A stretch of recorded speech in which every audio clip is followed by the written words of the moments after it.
आज की कहानी का शीर्षक है छोटे कपड़े वाली बहू।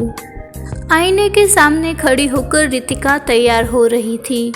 उसने मिनी ड्रेस पहन रखी थी, लाल रंग की लिपस्टिक और आंखों में काजल लगाकर वो बहुत ही सुंदर दिख रही थी।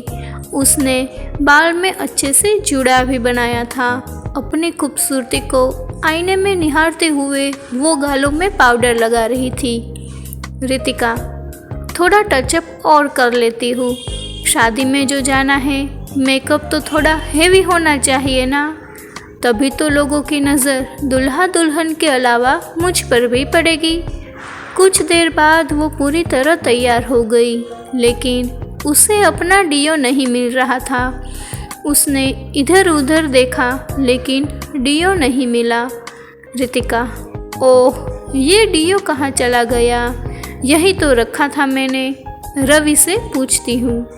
उसके बाद उसने ऊंची हील वाली सैंडल पहनी और खटखट करती हुई ड्राइंग रूम में आई, जहाँ उसका हस्बैंड रवि मोबाइल में गेम खेल रहा था। रितिका, तुमने मेरा डियो देखा है क्या रवि?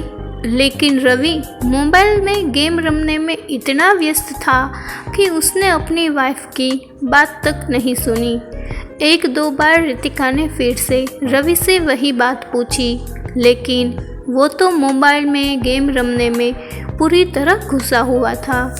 ये देखकर रितिका को गुस्सा आ गया और वो रवि के पास गई और उसके हाथ से उसका मोबाइल छीन लिया। रवि, अरे ये क्या कर रही हो तुम? ये बोलकर उसने जैसे ही अपनी पत्नी की ओर देखा, वो देखता ही रह गया।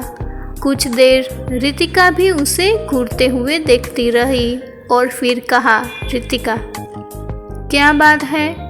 तुम मुझे ऐसे घूर कर क्यों देख रहे हो? पहले तुमने मुझे कभी देखा नहीं है क्या रवि? रवि, तुमने ये क्या पहन कर रखा है? तुम ये पहन कर जा रही हो शादी में, इस मिनी स्कर्ट में? रितिका, क्यों, कुछ खराबी है क्या इसमें? रवि, अरे नहीं नहीं, खराबी नहीं है, लेकिन तुम्हें पता है ना कि कितनी ठंड है बाहर।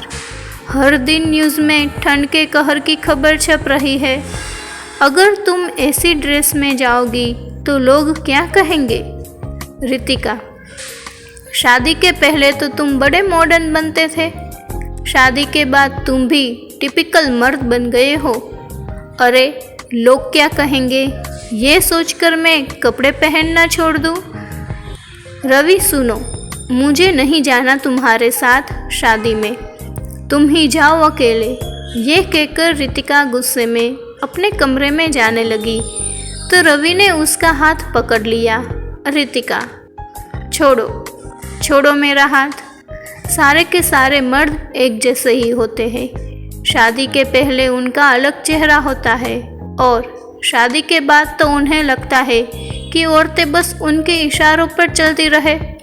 वो जो चाहे औरतें वही करे, जो चाहे पहने, जो चाहे खाए, जहाँ वो चाहे औरतें जाए।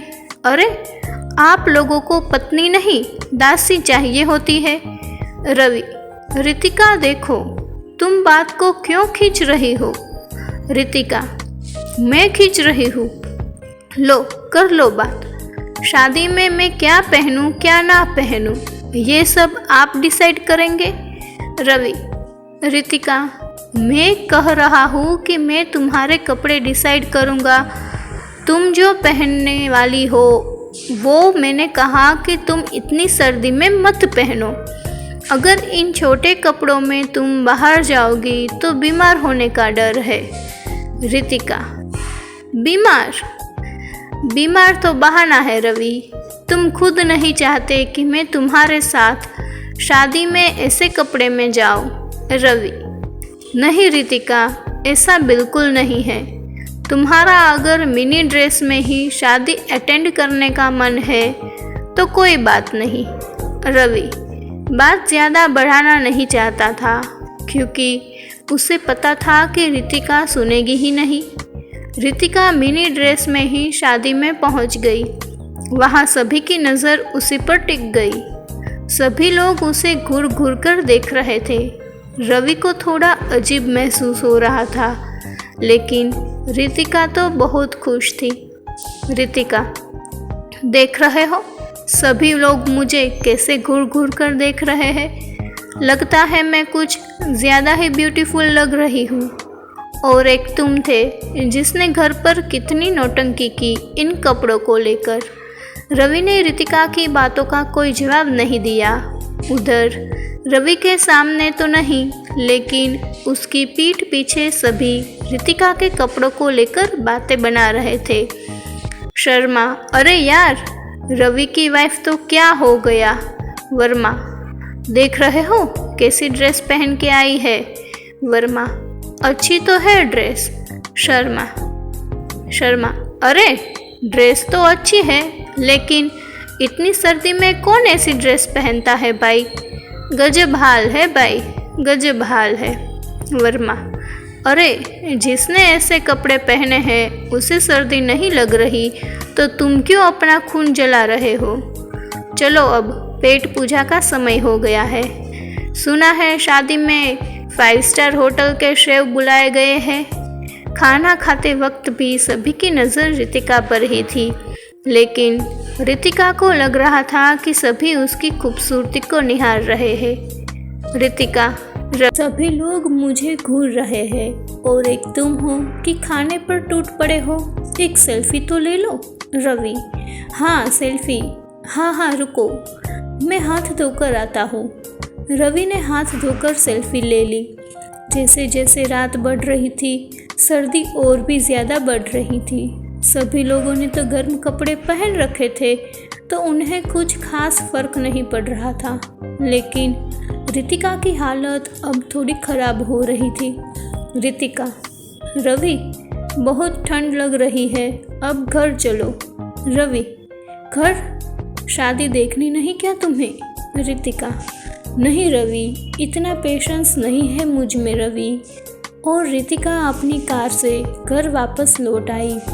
अगले दिन रितिका ने रवि को कांपते हुए जगाया। रितिका, रवि उठो ना। रवि, क्या हुआ रितिका, तुम इस तरह काँप क्यों रही हो। रवि ने रितिका के सिर पर हाथ रखा तो वो तवे की तरह गर्म था। रवि, रितिका, तुम्हें तो तेज बुखार है। रवि ने अपनी बात भी खत्म नहीं की थी कि रितिका ने कहा, रितिका, रवि, उल्टी आ रही है मुझे, वॉशरूम ले चलो मुझे। रितिका लगातार उल्टी तो हो रही थी, उसे दस्त भी लग रहा था।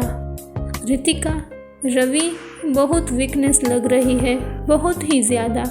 यह कहकर रितिका ज़मीन पर गिर पड़ी। उसे सांस लेने में भी अब दिक्कत हो रही थी। रवि, रितिका, क्या हुआ तुम्हें, आंखें खोलो अपनी। रितिका का शरीर ठंडा होता जा रहा था। उसकी हालत देखकर रवि बहुत डर गया और उसी समय उसे अपनी पीठ पर लादकर नीचे ले गया और फिर कार से हॉस्पिटल। डॉक्टर ने रितिका का चेकअप किया। डॉक्टर, इन्हें इमीडिएट एडमिट कर लीजिए, इनकी हालत बिल्कुल ठीक नहीं है। रितिका को आईसीयू में एडमिट किया गया। उसे ऑक्सीजन सपोर्ट पर रखा गया क्योंकि वो ठीक से सांस भी नहीं ले पा रही थी। पूरी रात वो इसी तरह अस्पताल में रही। अगले दिन रवि, डॉक्टर साहब, आखिर आप लोग कुछ बोलते क्यों नहीं। अच्छी भली तो थी मेरी बीवी, अचानक से उसे ऑक्सीजन सपोर्ट पर क्यों रखा है आपने। कोई चिंता की बात है क्या। डॉक्टर, हाँ चिंता की बात तो है। उनका चेस्ट पूरी तरह से जाम हो गया है, सीबिया निमोनिया हो गया है। उन्हें भयानक ठंड लगी है। हम दवाई से जस्ट क्लियर करने की कोशिश कर रहे हैं। अगर उससे हो गया ठीक तो ठीक है, नहीं तो हम किसी और तरीके से चेस्ट का बलगम निकालना होगा। जब तक चेस्ट क्लियर नहीं होगा वो ठीक से सांस नहीं ले पाएगी। डॉक्टर की बातों को सुनकर रवि का चेहरा पीला पड़ गया। उसे कल रात की सारी बात याद आ गई। रवि मन में मैंने कितना मना किया था उसे, लेकिन उसने मेरी बात मानी ही नहीं।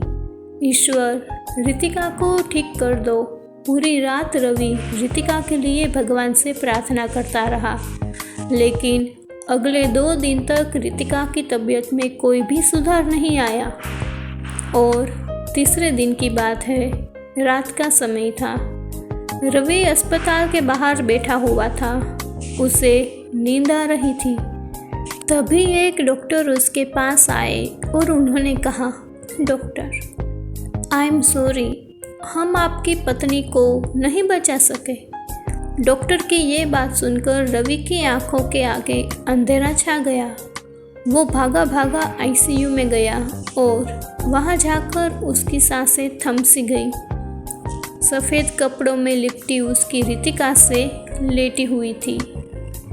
रवि, रितिका, रितिका, तुम मुझे इसे छोड़कर नहीं जा सकती, नहीं जा सकती तुम। कैसे जीऊँगा मैं तुम्हारे बिना। प्लीज़ रितिका, उठ जाओ मेरे खातिर। प्लीज़ प्लीज़ रितिका, उठ जाओ ना। मुझे इस तरह से सफ़र में अकेला छोड़कर मत जाओ। डॉक्टर, आप इसी तरह चिल्ला क्यों रहे हैं? रवि, डॉक्टर, मेरी पत्नी मर गई। डॉक्टर, ये आप क्या कह रहे हैं? आपकी पत्नी अब खतरे से बाहर है। यही कहने तो मैं आया हूँ। आप उनसे मिल सकते हैं। रवि को अपने कानों पर विश्वास नहीं हो रहा था। रवि मन में, इसका मतलब वो जो देख रहा था वो सब सपना था। हे भगवान, कितना बुरा सपना था वो भागकर आईसीयू में गया। रितिका अब होश में आ चुकी थी। उसने जैसे ही रवि को देखा तो वह जोर जोर से रोने लगी। Ritika, I am sorry Ravi, I am really sorry. मैंने अपनी गलती के कारण तुम्हें बहुत परेशान किया है ना। सॉरी, अब मैं कभी छोटे कपड़े नहीं पहनूंगी। रवि, नहीं रितिका, कपड़ों में बुराई नहीं है, बस हर कपड़े का एक समय होता है। अब स्विमिंग पूल में हम लुंगी पहनकर रहेंगे तो कितना फनी लगेगा, क्यों है ना। रवि की बातों को सुनकर रितिका ने उसे मुस्कुराते हुए गले लगा लिया। बस यहाँ तक ही थी ये कहानी।